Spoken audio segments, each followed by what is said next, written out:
Good morning, YouTube. How are you guys doing today? I'm back and I've got a couple things to share. This morning I did a grocery haul over at the Harris Teeter and I wanted to share some of what I got for that. And then I also have made a chicken soup and I want to share the recipe with you guys. So let's get going. All right, let's get started with the grocery haul. I got some frozen Brussels sprouts per the ingredients on the package. And then what I do is I cut them up and roast them. Also cut up some bacon pieces and mix it in there, and that's delicious. So I got some more of those, haven't done those in a while. And then I'm still really enjoying these little mini cucumbers, and they're great just sliced up. But another thing I think I'm gonna do, quick pickle. I love quick pickled vegetables, so I'll show you guys how I do that. And so I also got these beef ribeye steak bone-in, and this week they've got them for $7.99 a pound. Y'all, you just cannot find ribeye that cheap anywhere anymore. It's at least 12, if not more, a pound. So anyway, I got several of these, everything they had cut up, and they are a little tiny bit over a pound each.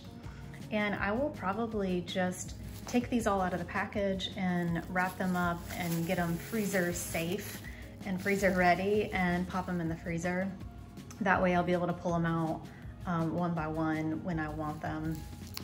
So again, like when you guys find good deals like this, you gotta stock up, especially right now with beef prices being so high. So I'm excited for those.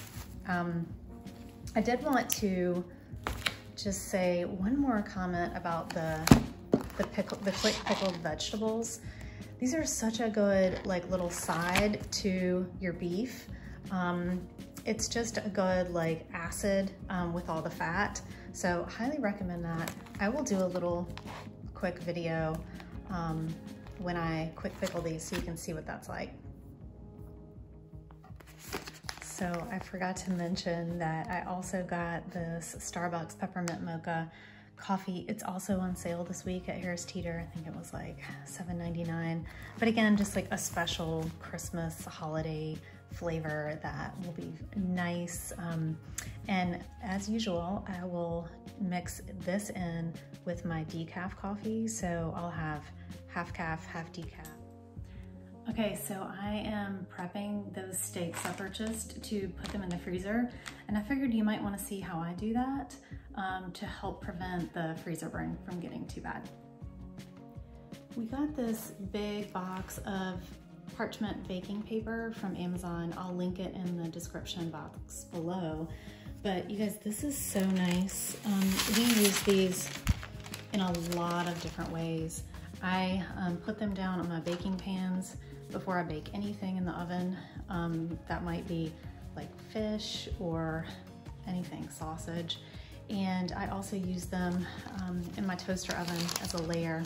But what I did here is I got 2 of the steaks and I put the baking paper around them to separate them so that it would be a little bit easier to pull them apart in the freezer when I pull them out.